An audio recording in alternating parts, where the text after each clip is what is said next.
Hello, everyone, and welcome again to the Center for Democracy and Technology's virtual event, looking at the global fight for internet freedom. My name is Jamal Magby, Partnerships Manager here at CDT. Before we get started, one small bit of housekeeping. If you have any questions for the panelists during today's discussions, please drop them into the Zoom chat function, as there will be time towards the end of the event for Q&A. And if you need to drop off or want to revisit today's discussion, we're live streaming this event on CDT's YouTube page. But now, let's get started. Introducing our panelists. First up, Alexandra Reeve-Givens, President and CEO of the Center for Democracy and Technology. Nima Giuliani, Twitter's Head of National Security and Democracy and Civil Rights Public Policy in the Americas. Ambassador Karen Kornblue is a Senior Fellow and Director of the Digital Innovation and Democracy Initiative at the German Marshall Fund. And Meg King from the Wilson Center is the Director of their Science and Technology Innovation Program. And today's moderator, Rebecca Kern, is a tech policy reporter at Politico. Rebecca, take it away. Thanks very much, and I'm excited to help moderate this great panel today. We're holding it because tomorrow and Friday, the White House will be hosting the Summit for Democracy, and they will be gathering virtually more than 100 countries along with civil society groups. And one of the biggest topics we want to address today are what are some of the biggest threats to internet access and freedom around the globe that you all would like to see addressed in the Summit for Democracy. We can just go down the line. I think everyone has some key points they want to see discussed at the summit. Alex, you can start. Sure, I'll jump in first. First of all, thank you for moderating this discussion, and thanks to the panelists for joining us. There are a lot of different priorities that I think we'll cover between the group. I want to jump in on one that's been the subject of the news recently in the run-up to the summit, which is curbing the use of surveillance tools to target journalists, human rights advocates, and political opposition. This has been particularly top of the news cycle after the revelations about the widespread use of the NSO Group's Pegasus technology to surveil journalists and human rights activists really on a massive scale. And even we've just learned to surveil members of the State Department in Uganda, which was news that came out in just the past couple of weeks. The Biden administration last month effectively blacklisted them over this, and we've seen Apple and WhatsApp through Meta file litigation against the organization. But the summit is a good opportunity for countries to unite and take a broader stand about this. And administration officials have previewed this as a priority, referencing a goal of reaching agreement to better monitor export controls, for example. That's really important. They shouldn't stop there. In addition to thinking about the use of existing technology, we also need to make sure that we're funding the types of technologies that help activists, journalists, regular people stop surveillance and protect their communications. The US has announced some interest in prizes for democracy-affirming technology. That's an important incentive we could see come up in this year, but we also need longer-term solutions like increased funding for the Open Technology Fund and other efforts that have helped build and sustain privacy-protecting technologies for a long time. The last point I'll make is that you can't talk about privacy protecting activities and technology without talking about encryption, which is an essential way for people to protect the privacy of their communications. It can sometimes be a hard and polarizing conversation. Law enforcement, of course, has concerns with encryption, but we really do hope that there's a robust conversation about just what an important mechanism that is for protecting people's ability to communicate and associate. Thanks. Nima, do you want to go next? Thank you so much to CDT for hosting this event. I think it's really important. I think it goes without saying, we're at a really critical moment when it comes to internet freedom. Some of the recent statistics that NGOs like Freedom House have put out is that, internet freedom is on the decline for the 11th year in a row. And that's a real stark statistic, but it's not just a statistic at Twitter. This is really an issue that we grapple with every day, and especially in regions of the world where there are often precious few forums where people can engage in conversation around things like public health and politics. So what do I hope comes out of the forum to help address these challenges? The first is I certainly hope that we address the breadth of the issue. Based on reports from NGOs and other experts, what we're seeing is a decline in internet freedom, not just in authoritarian regimes, but also in democracies.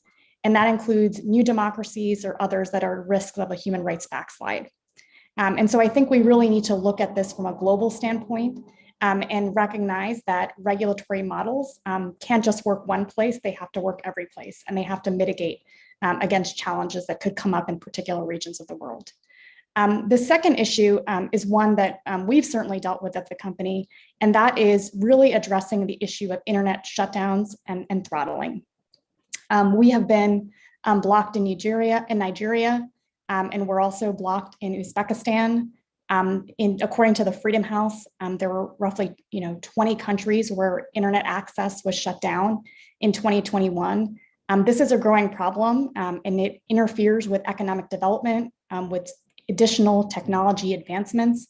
It's one that goes right to the core of human rights and democratic governments. So those are two areas in particular, and I'll close, and I know other panelists will touch on this. Also sort of thinking and highlighting due process as we think about regulatory regimes around the world. Notice the ability for users to challenge decisions. That really has to be at the core of some of the regulatory proposals as we think through how to address challenges. Thanks, Nima. Karen, do you want to share the top issues you want to see the summit address?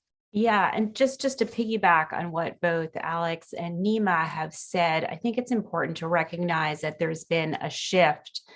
And so it's not just state actors that are engaging in censorship and surveillance activities. We now have a multi-billion-dollar surveillance industry, surveillance for hire. And so some of the tools that need to be used, I think, are a little bit different, and users really need to be empowered. And I'm glad that Alex mentioned the Open Technology Fund. I'm actually on the board of OTF, and those kinds of tools that are provided to journalists and dissidents and others who want to access the internet are so very important. And it's wonderful that democracies are supporting those.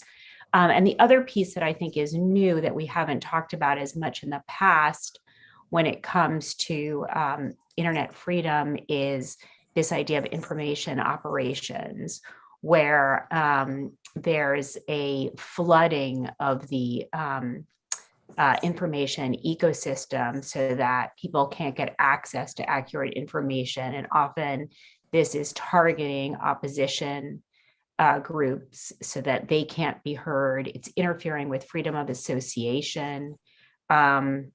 And often it's targeting minority groups. So I think this is a very tricky area to get at. It's easy when it's it's easier when it's a foreign state actor interfering. But again, there are these private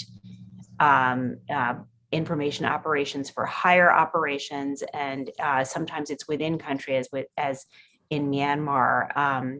And so there needs to be certainly access to public media. There has to be more transparency and information so that people can better find tools so that they can access the information that they need to participate in society and to associate. Thank you. And Meg, do you want to wrap up with some of the top issues you want to hear discussed? Sure, and thanks again to CDT for inviting me to participate. So governments are really good at looking at yesterday's problem and today's problems, and it's harder to look at what's coming next. But if there's a longer term goal here, I would urge the participants in the summit to think about how mis and disinformation will almost explode exponentially on the metaverse in virtual worlds that are both probably centralized, but also decentralized. And there are pros and cons to both. So if it's decentralized, more people may have access, but it's harder for governments to have some sort of a guiding hand or even a framework for how these virtual worlds will function. I mean, it seems silly today that people are using Pink Panda NFTs as loan collateral without government oversight, but in the absence of rules of the road, that shadow digital environment could quickly turn bad. And there are already predictions about how that would impact labor, how that would impact communications. And as Freedom House points out, we all seem to like them today, governments are good at being copycats. So if we can, during this summit and during the year following, be first movers and help identify at least a framework now for how this will look, it's the time to start thinking about this challenge and probably the digital assets that fuel them. So if we can identify both frameworks for how people will function on the metaverse, but also the assets and how they might be used and transferred and regulated with know your customer rules, we're pretty familiar with that. It would be in our best interest to do that now. So to build upon that question, wanted to see what are some high-level outcomes or solutions or standards you'd like to see come out of the summit, agreements among countries or civil society groups when it comes to internet freedom. I think, Karen, we could send that one to you first. Thanks. I was disappointed that this discussion about the Alliance for the Future of the Internet was postponed, but I support the fact that it was postponed because I think we really need to come to consensus about how best to increase momentum for protecting human rights and democratic values online. And I think one of the key issues that we're going to grapple with, I think sometimes people think there's going to be one solution or there's going to be, uniform rules. And this is an incredibly complicated, I wouldn't even say industry. I mean, our entire society, our economy, our politics now occur online. There's not going to be one answer. A lot of it is updating a lot of the protections and rights that we have offline to make sure that they're protected and respected online. And I was an ambassador to a multilateral organization. That means an organization where governments don't harmonize their rules, but they figure out how to make them interoperable. And I think there's a role for that kind of figuring out different, not one, but different multilateral mechanisms that can fill in some of the gaps and help us make our rules interoperable so that we can continually raise standards without having one set of rules. But I don't think it's only governments to governments, as I think everybody on this call will agree. There's a big role for civil society and industry, and for a number of reasons, we don't want the internet to be carved up and localized. We need transparency, but also governments aren't fast moving enough and they don't have full knowledge. So getting that balance right, where are governments going to be involved and where is it going to be this much more a multi-stakeholder approach with civil society? Who's going to be, where the funding comes from for civil society to be able to participate.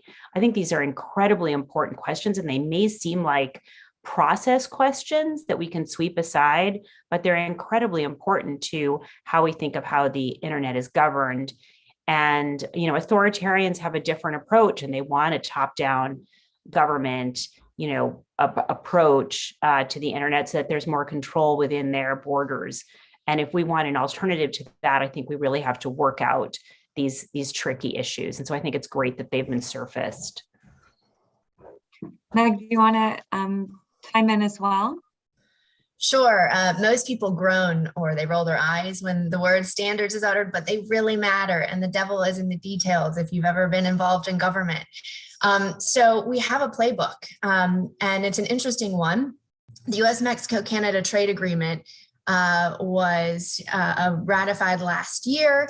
And it does a number of really important things. For the first time, it prohibits customs duties on digital products. It ensures cross-border data transfers, and it protects against that data localization problem that we're starting to see increasingly around the world, where it can be, data can be restricted and where it's stored and where it's processed, which is bad from a cybersecurity perspective, because that means we have a limited view of where the threats are. But it's also bad from an open communications and open internet perspective. And so in the US and Canada and Mexico, over the last year or so, the countries have been working to see where they could implement. And one of the most interesting pieces here is that as you allow more trade across the region, it enables small businesses to do things that they couldn't do before, and they don't have some of the liability restrictions, and they have more protections as consumers. And so once you have kind of that ecosystem of trade helps to allow more communications, and it enforces that kind of that security piece to this. So we can look to the USMCA, we can see about applying it in other places. And the interesting thing is also that it is no country in the region is absolutely bound to it. So if there are specific ways in which each country needs to tweak something, address it, they are able to do that. So we should look to, in hopefully during the summit, having more conversations, especially with our European partners, on how we can at least take pieces of this agreement and see how we might implement it elsewhere. And to move forward, another topic we wanted to discuss today is the increased number of incidents of internet shutdowns around the globe we've been seeing over recent years, and wanted to hear what several of you have in terms of perspectives on what you'd like to see the government as well as tech companies do to ensure there's greater internet access and freedom of speech online. Nima, since you are the one tech company here, if you want to give Twitter's perspective, and if Alex has any takeaways after, definitely interested in that broader view as well. Sure. You know, and it goes without saying that, you know, internet shutdowns, throttling does have very significant effects on the ground, whether you're a business using the internet, whether you're an activist who relies on it. And there's a real tension here where the other sort of secondary effect of it is that the risk of throttling, the risk of shutdowns can often discourage development and investment in infrastructure that can be used to sort of increase internet accessibility around the world. And so I think this is something that we really need to tackle, and it's something that I think could be tackled in potentially in this year of action following the summit. But I think we need to think of how to invest in responsible digital development. So as we're investing in infrastructure, how do we mitigate against this risk? How do we increase technical capacity for judges and lawmakers so they understand these challenges? How do we develop internet infrastructure that's not vulnerable to, you know, maybe the decisions of one government actor, right, who can exploit that ability for political ends? How do we do things like you know, increase technical capacity so that when we're thinking about solutions to hard problems, throttling and shutdown doesn't become sort of a method of dispute resolution, right? And so I think that there's not a silver bullet here, but really tackling this stream and this challenge, including in a year of action through, you know, bilateral and multilateral processes, can move the ball forward.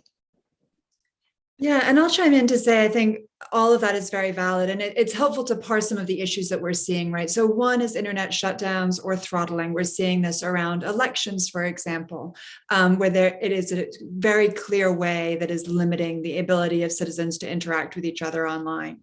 We're also seeing an increasing number of regimes putting inordinate pressure on tech companies to moderate content in a way that the government likes, and threatening very severe sanctions, including criminal penalties, imprisonment of employees if they don't follow those instructions. That is hugely problematic and should be worrying to all of us. So I would hope that at the summit, we see some just basic commitments not to shut down the internet or mandate suspension of services without due process of law. But then we also need to have a more sophisticated conversation to make sure that even in democracies like ours or in the EU, where people are really grappling right now with new approaches to online content moderation and what the regulatory landscape should be, that we're not inadvertently embracing tools or regulatory approaches that can be misused by repressive regimes. So one major tactic, just to be specific, is personnel localization laws. Increasingly, these are being used to mandate that tech companies have staff in a particular country. And in some countries, that is being used to put, again, a lot of pressure on the companies to moderate content in a particular way, including with direct threats of imprisonment, law enforcement visits to people's offices, et cetera. The corollary is, even in the EU, there are countries having conversations about mandating that tech companies have a headquarters in country. And there are perfectly justifiable reasons for that. but democracies need to be aware about the broader ramifications of that style of regulatory approach. So I hope that we're able to have a conversation about some of those trade-offs as well, and for everybody to be thinking about what the global consequences are of the regulatory approaches they advocate for. Does anyone else want to chime in on this as well, or? Yeah, I'd love to pick up where Alex and just underscore what she was saying. It's very dangerous. You know, I brought up InfoOps, so I feel an obligation to talk about this because the whole term fake news has been picked up and used across the world to justify all kinds of censorship against dissident groups and the opposition. And it's really important that we provide capacity and tools, but also language to talk about solutions in this area that are mainly about transparency and accountability upstream from content, and not about governments deciding what content is true or not true, or allowed or not allowed. And that's extremely complicated, extremely tricky, but as Alex was saying, essential to this whole debate. Right. And to move along with that topic, we're discussing censorship. Wanted to hear what you think, what roles civil society groups, tech companies, and governments, who are all going to be involved in this Summit for Democracy at the end of the week, can play in combating misinformation and disinformation online. How would you like to see the summit address this issue? Come up with certain standards or agreements of what is not allowed, and what countries should agree to. This could be an opportunity, Karen, to talk about the Alliance for the Future of the Internet, the potential for that in addressing disinformation and misinformation as well, if you'd like to elaborate. Obviously that has been postponed, but I think the main thing we can start out with is transparency. The largest companies have terms of service that they announce to the world, but are not very transparent. The way media companies traditionally, at least in certain developed countries, had a tradition of being transparent about what their codes and standards are, and when they issued a correction, and who transparency was being able to trace the provenance of information to know how credible it was. And when we hear that Facebook has 5.8 million high VIP users, some of the big ones with the biggest footprints, that are exempt from their terms of service, or that their content moderation is so thin in countries outside of the US and Europe, it shows that the terms of service are on paper, but they may not be being enforced. So I think some transparency about what are the terms of service, how are they enforced, how are they implemented, would be a first step to being to letting people, at least letting users know what's going on. I think that would be essential. And then I think it's really a question of companies and civil society working together to figure out what are some ways when I say upstream from content, too often content that violates terms of service will go viral and then be taken down. And I think if they can work, this isn't for governments to do, but they can figure out some design elements to evaluate things before they go viral, rather than afterwards, to figure out if they're violating their terms of service, and reduce the risk, especially of illegal content and extremely harmful content. But again, that's where I would say the transparency might be something governments could require, but those design elements are probably something that we want to leave to the companies and civil society to work out, but in a transparent way. That transitions well, Nima, I'd like to ask kind of what transparency features Twitter focuses on in your terms of service and in your content moderation decisions. We don't have to get into specific decisions you've made, but the guidance and the qualitative and quantitative factors you use in making those pretty difficult decisions as a company. Yeah, I mean, you're going to hear me, I think, a plus one to a lot of the things Karen said is that I think it's really important to build trust, with the people use your service, that you're transparent and open. And I think we've really strived as a company to do that. I'll give you a couple examples of things that we've done in the transparency realm that certainly we can build on and the industry at large can build on. For example, one of the things that we do is we release data sets about actions we take in relation to state-backed information operations, right? And so these are data sets that researchers can access and others can look at. Journalists can look at them. I think that's a positive sort of piece because I really do believe sunlight is the best disinfectant, right? And so this sort of contributes to that. I think there can be more industry work in that area to release that kind of information. Another area that we've really worked on is the development of responsible algorithms. We have a meta team. And they've put out research and been public about some of their research, including research on things like image cropping, where were some important lessons learned. And so I think it's really important that companies invest in responsible algorithms and be transparent about some of their findings and some of the steps they're taking. And finally, I think that we really have to sort of, when we're thinking about content moderations and decisions, our Twitter rules are publicly posted. We work to try to be frank in how those rules operate and in cases where we may make mistakes, right, and have to change them or change the way we enforce them. But I do think, globally, when we're thinking about tackling challenges like misinformation, disinformation, we have to move beyond kind of, I think, a very binary conversation about does content stay up or does it stay down, right? What are other interventions that we can look at? It's one of the reasons that, in the COVID space and the civic integrity space, Twitter has things like labels, right? And that links people to authoritative information. It also limits certain types of sharing, right? And those are other interventions. And so I think that, obviously the challenges we're talking about in the content moderation space, in the free expression space, and the misinformation space are complex. And we really need to sort of, as Meg said earlier, look forward and not necessarily at the solutions that we've talked about in the past, because technology continues to evolve, and so too should our solutions. I'd love to jump in here. I mean, I think these points about transparency are really well taken, and it's a critical conversation, right? And in part because there are just still so many open questions about what types of transparency are actually useful and meaningful. And that not all transparency is the same, right? There's what notice needs to go to users, when do more detailed accounts need to go to groups like mine and others represented on this call to be able to do analysis. What's explainability of take-up, take-down decisions versus explaining recommendation systems and how those are weighed. So there's a lot of nuance to be expanded upon here, and we need a lot of bright minds focusing on this. I do think this will be a real conversation over the next 12 months.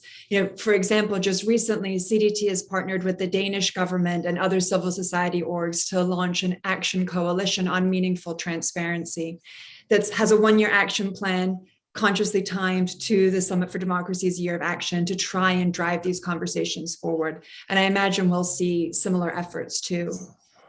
But to go back to your earlier question about mis and disinformation, I think transparency is one piece of the puzzle, but there are other critical pieces to talk about too. And what I think about when I look at this week and what they're trying to do with the summit is that we have this critical opportunity in front of us right now to articulate what is the democratic approach to the questions of mis and disinformation, of online harassment and hate speech. And how do we make sure that we tackle those problems in a meaningful way to protect online expression, protect civic space, encourage online participation, but doing so in an approach that's grounded in human rights and democratic values. So I think transparency and due process protections are a major piece of that. But I think we also need to be talking about, and I hope they will over the coming 12 months, real progress on funding local and diverse news sources, for example, combating news deserts, especially in the United States for Spanish language news consumers, for members of the African American community, but what are the analogous circumstances in other countries as well? We have a CDT report coming out next week that was co-authored with French and Brazilian collaborators looking at responses to election-related disinformation. And I think there's a lot that we can learn from doing that comparative conversation across countries. because we're all facing similar dilemmas, right? But also have potentially similar intervention points. How do you train and resource election officials to better counter mis and disinformation with trustworthy information? How can we think more about some of the good collaborations we've seen crop up between civil society organizations, election officials, and the tech platforms to counter threats, to identify and respond to misinformation and stop it early, and then communicate to the public about what we're doing? How do we strengthen researcher access to data to better understand and analyze threads and trends on a platform? That's a very active conversation happening in Europe right now with the Digital Services Act. There's an analogous conversation happening in the United States that doesn't quite have legislation yet, but is happening. We really can be learning from each other in countries about the correct ways to respond to these. And so I hope that this summit just creates that galvanizing moment for better information sharing, idea sharing, and hopefully motivate real action too. Meg, do you want to jump in as well? Sure. I was just going to say a plus one to Nima's point about other interventions. We've seen, at least in the cybersecurity space, how you can't just expect users to be the responsible parties to protect everything they do online. The same should apply, the same concept should apply in this specific case and misinformation online. We can't expect users to be the first and last line of defense. And so the more we can identify those, the better. And another piece to this is also who in governments around the world is it? It's not just the governments individually in their countries, it's the smaller multilateral organizations, the regional organizations that are going to know their regions, that are going to be able to have those on the ground understandings that feed into all the recommender systems that we're talking about here. And they're not static, as Nima also pointed out. They are learning systems. And so we have to be flexible enough to get from the great suggestion Alex made about the top framework, who needs to know how these systems are working and how they're evolving, and who needs to know what the data is. And from that perspective, we need to get more machine learning researchers out there looking at these data sets to be able to explain it as those third parties, non-government experts. And I think that will help go a long way at explaining why these systems fail all the time and why they can, in some cases, actually be helpful. So that's my point there. The one thing I want to add, if you don't mind, Rebecca, is I think sometimes disinformation is stretched to encompass a lot of things that include sort of illegal activity and activity that would normally be considered beyond negligent and you could sue for. And so I think it's important that that kind of monitoring that Meg was talking about can also happen in multilateral settings to hold, to create some accountability. And I think we need to think about that too. So when it comes to protectionism in the trade area, there's all kinds of monitoring to hold countries honest. And I think we're going to need some kind of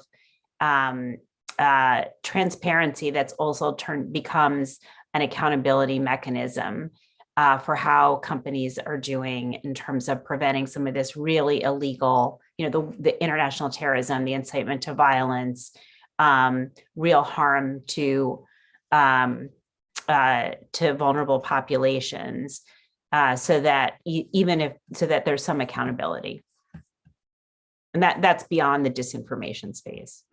Right. Yeah.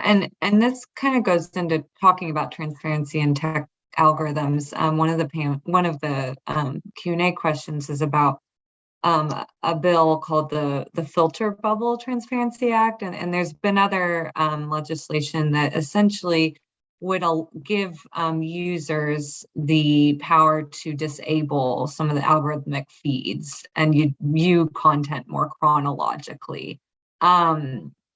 Because there has been reporting, as we've seen with some of the leaked documents from Facebook whistleblower Frances Haugen and others, just about how some of these algorithms can lead to promotion of, the incidents she highlighted were unhealthy eating and in body images for teenagers, but we've also seen instances of promotion of extremism or terrorist content that can be amplified by certain algorithms. So I'm just seeing if panelists want to weigh in on maybe that legislative text or just the general proposal. Do you think it's Congress's role to regulate what tech algorithms and how transparent companies' algorithms should be, or is that up to companies?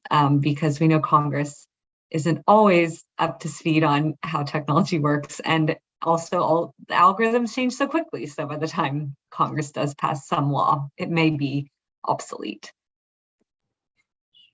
I'm happy to jump in. I mean, I think the focus on algorithmic choice that's evident in some of these proposals is a good one, right? Like, especially as we're talking about looking forward to forward solutions, something that Twitter has had for quite some time is a sparkle icon, right? So you can view tweets chronologically and not ranked according to an algorithm. And so I think, looking forward, thinking more about algorithmic choice, how do we encourage companies to provide more choice? What innovations exist in that space is a positive kind of shift. And then I think, as you sort of rightly highlighted, also looking at things like transparency to increase, trust in the systems that people use. I think that those are both valuable things and a good sort of direction to take the conversation in. Yeah, I'd also mention that the CEO of Instagram is testifying this afternoon. They've said that one of the things they're looking at is allowing teens to be able to erase some of the data that they've had, so that they don't, they can start anew. So an algorithm isn't feeding them, increasingly down a rabbit hole. What's been really interesting from my perspective is looking at how the US and the EU deal with this issue, when algorithms almost seem to be directing the content into your feed or almost creating the viral moment. And in the US, there have been lawsuits where plaintiffs have tried to say the algorithm was so involved in what happened in recommending the terrorist account to follow to the person who committed the crime, that they should be, that the company should be held liable. And in most cases, the courts have said, no, Section 230 does not allow that. And so some of this legislation that we're seeing in Congress would try to address either the least transparent algorithms or algorithms that were used when the company knew of a harm, and then the harm was incredibly severe, like death due to terrorism.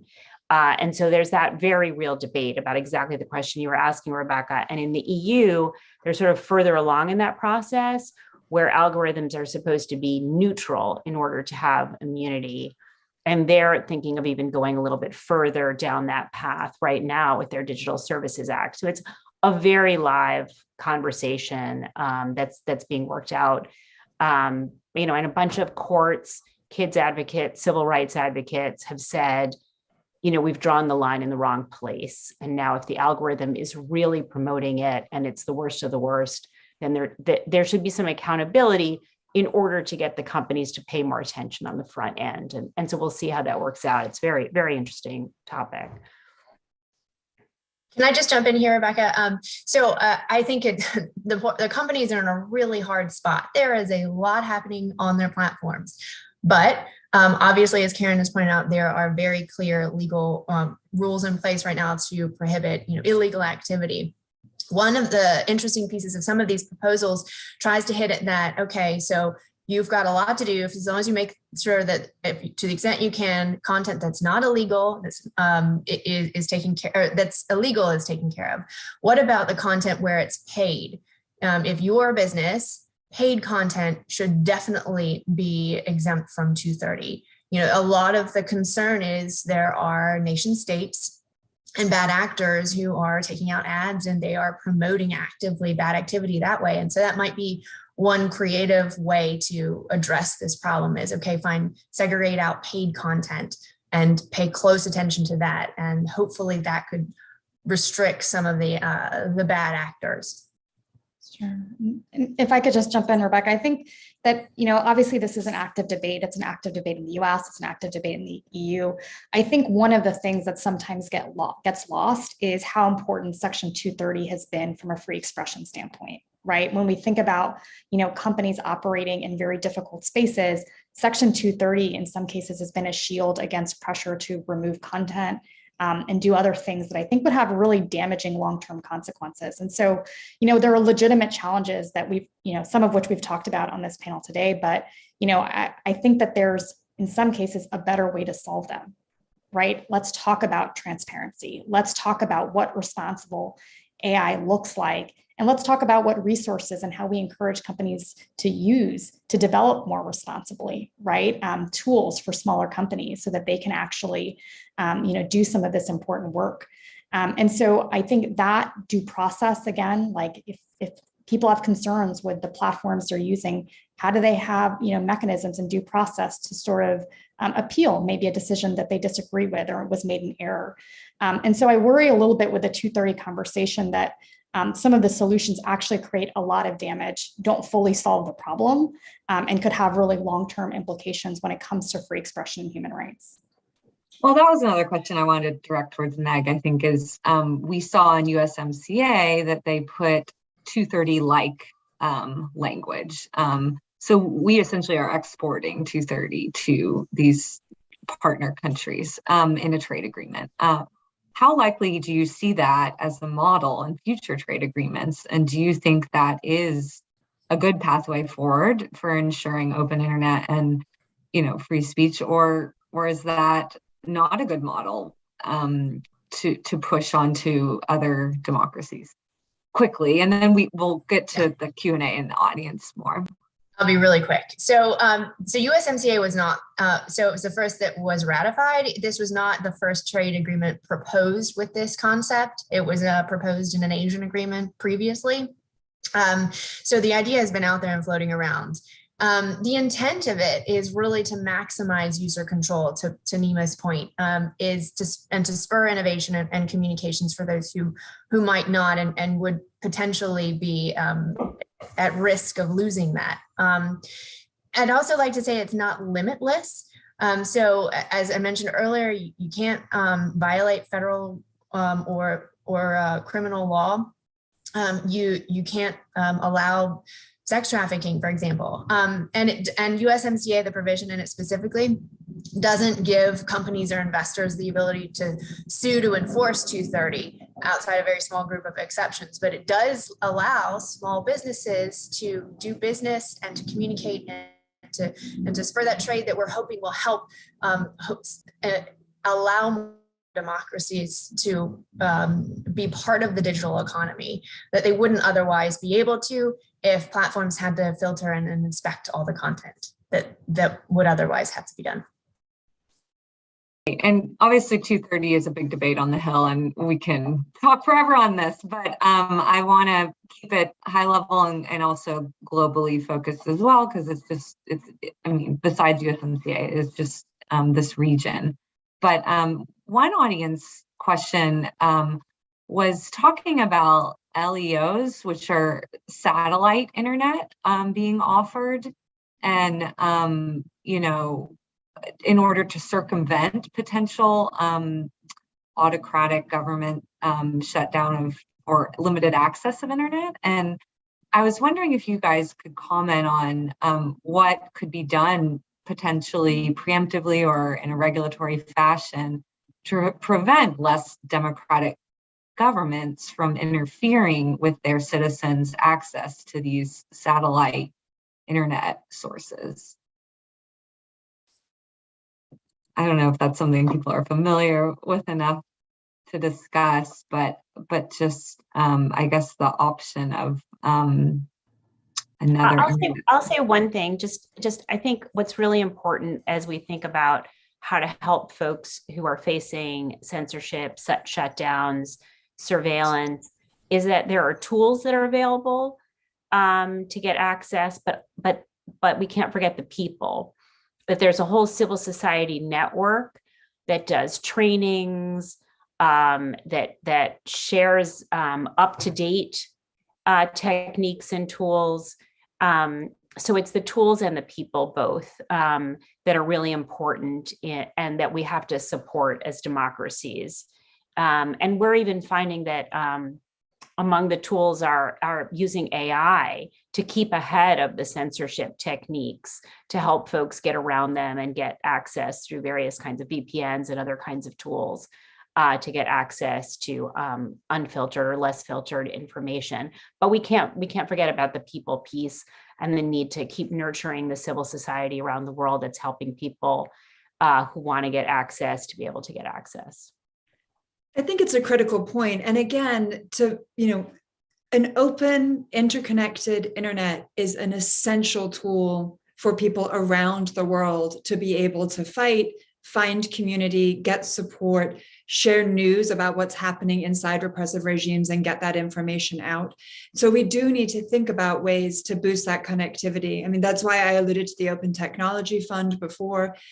Their work for years has been, how do we invest in the types of technology that allow people to circumvent firewalls and other tools of repression to be able to communicate with other countries and other activists.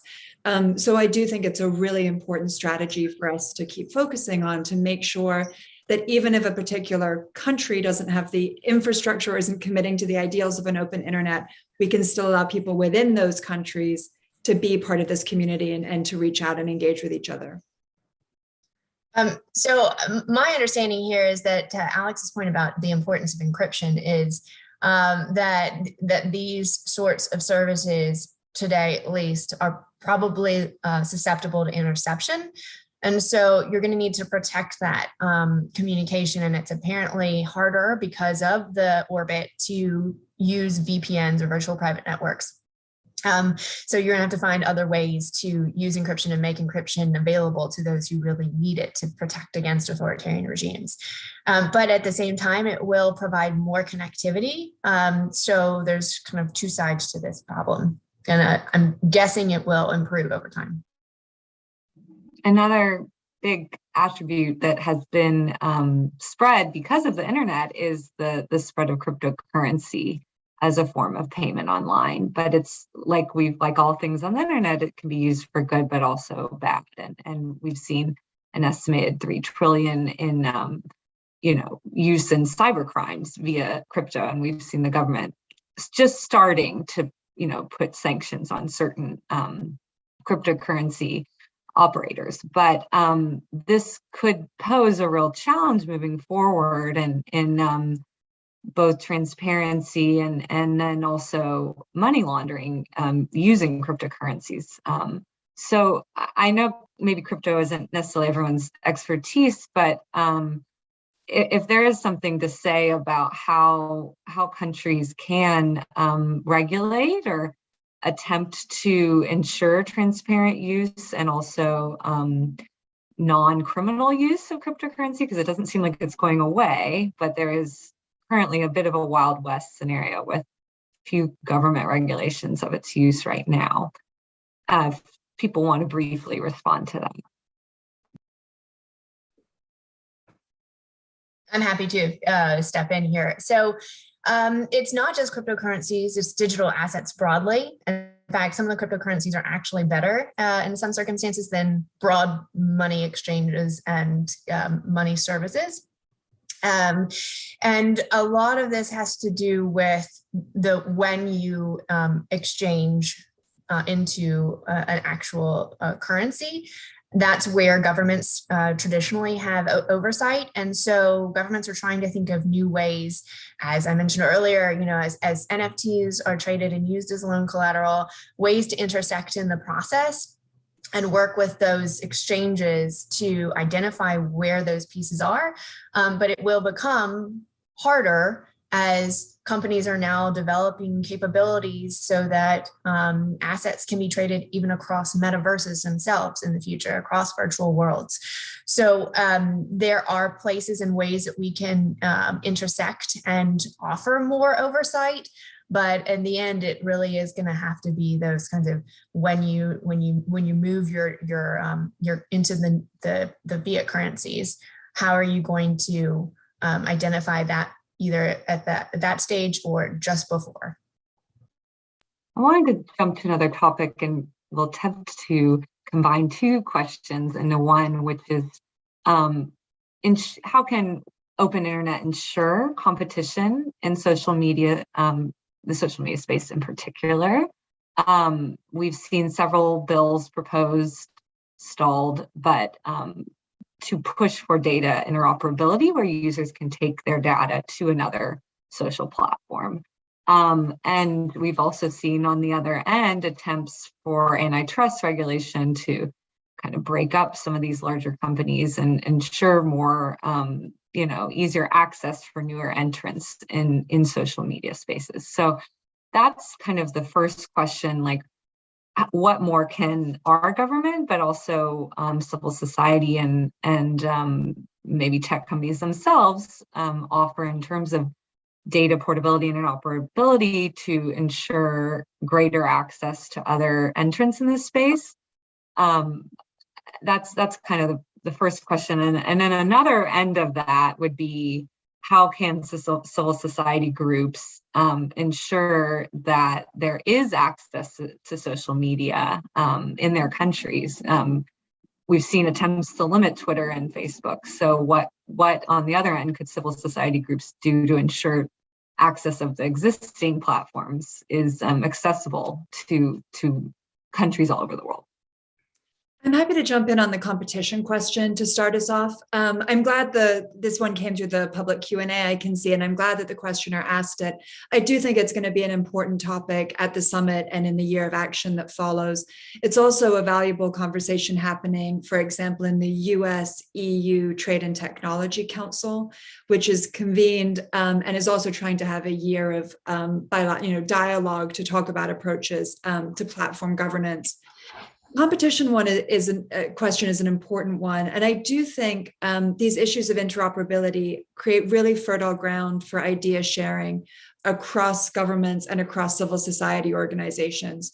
We see there's an active conversation on data portability, interoperability mandates in the Digital Markets Act, which is being debated in Europe.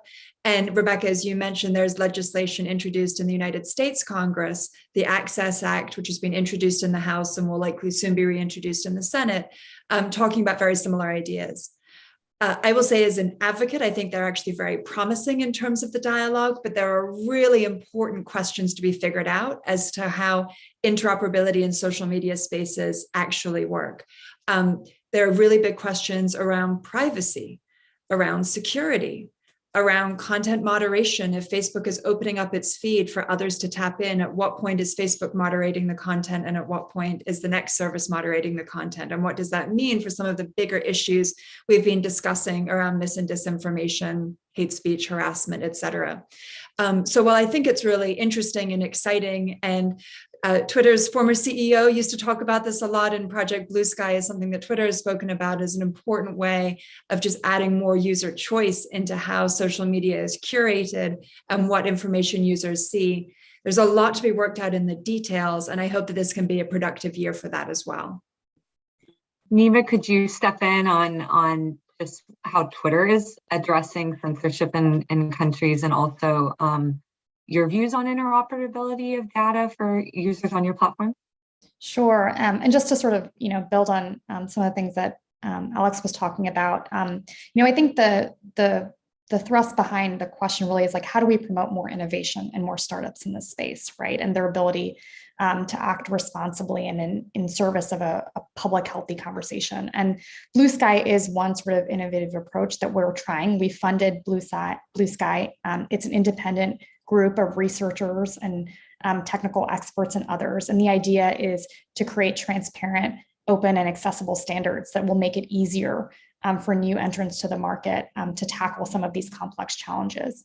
And so I think that when we're thinking about the competition space, there's obviously, many facets of the conversation, but we also have to think creatively about how we create an environment that encourages more innovation and more investment in the space.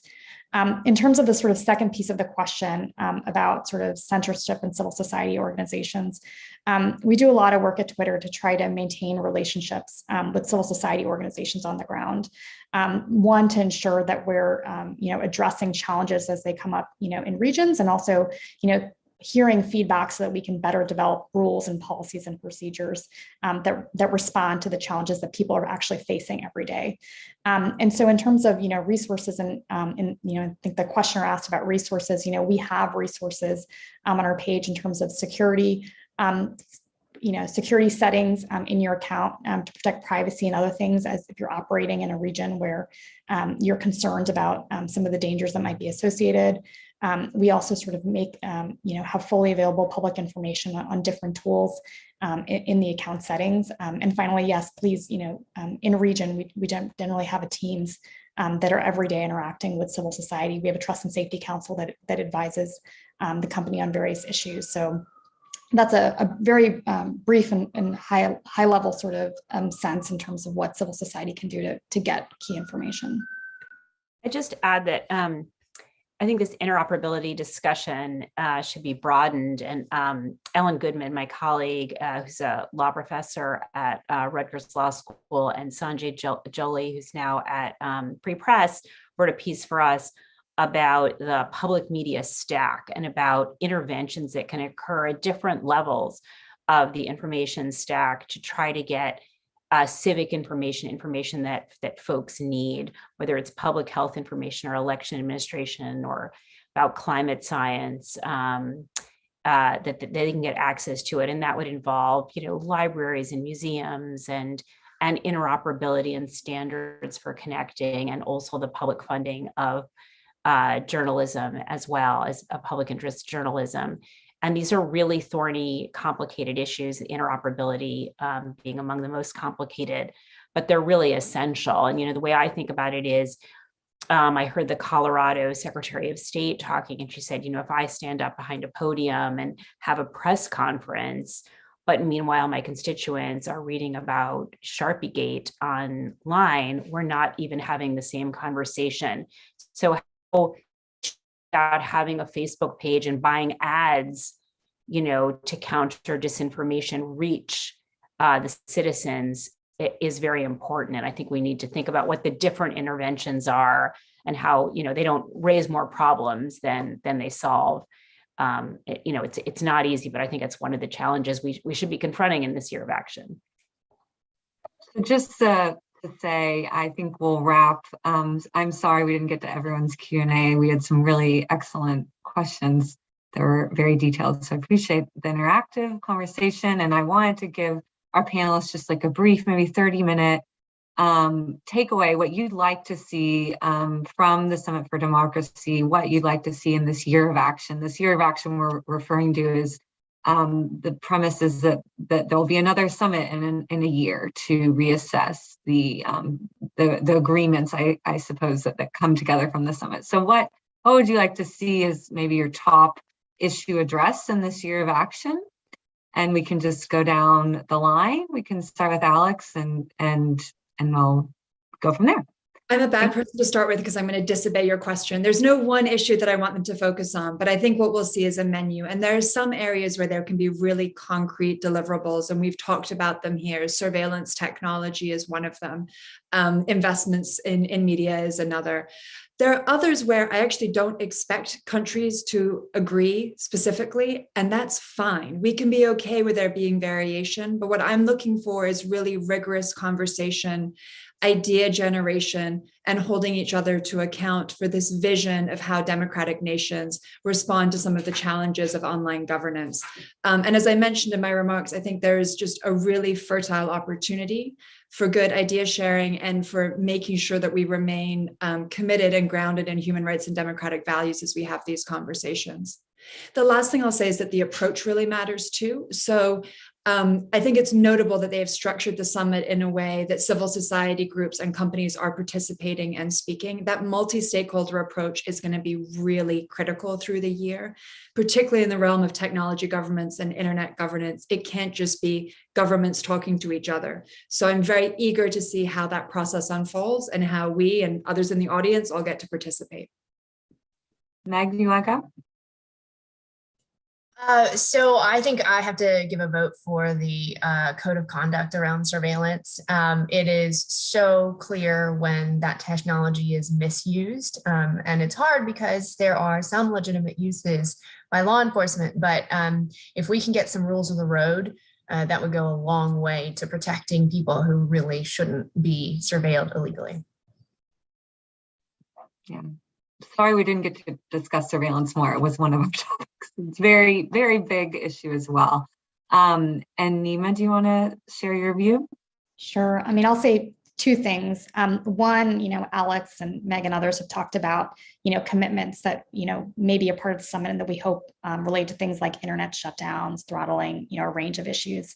I guess I'll add to that. I hope that we don't just think about the commitments, but we think about accountability, right? To make sure that the commitments actually have force and affect everyday people. And then the second thing I'll say, I think kind of echoing some of the points Alex made was I'm really thinking about how to bring different stakeholders into the process, right? When we're dealing with challenges, it's often civil society organizations or companies who are on the front lines, right? A civil society organization that's, dealing with an activist who may have been arrested for their online speech, or a company that's receiving requests to either localize data or do other things that might jeopardize user privacy. And so I really think we're going to have a big tent here and engage a range of stakeholders if we really want to make meaningful progress on some of these issues. Thanks. Karen. So everybody's said everything I would say. So I'll just add that I think there are things that we need to do at home or things that we might agree to with Europe. And then there are other things that I think should be elevated to this discussion worldwide about an internet that supports human rights and democratic values. And I think there we should really focus on, the principles and the big picture and the process, and that we don't want, and mainly the things that we don't want governments doing, that we want to protect people against surveillance. We want to stop censorship. We don't want governments getting involved in content decisions. But I think as much as possible, if we can set principles, and then I think the second thing I would say is providing capacity, providing tools, providing training to deal with some of the thorny issues that countries see coming up so that they don't turn to alternative approaches is going to be really important. And I think civil society and industry can play a major role there. Thanks, everyone. I think I could send it back to CDT if they want to make any closing remarks, but I appreciate everyone kind of giving brief answers to a very complicated questions. We probably could have gone a lot longer, but definitely a lot to watch in the coming days from the Summit for Democracy, and I'm sure we'll hear from everyone their own viewpoints online. So, and it looks like CDT has an event next week to follow as well. So thank you guys for joining and the robust conversation. Thank you so much. Goodbye, everyone. Yeah, bye.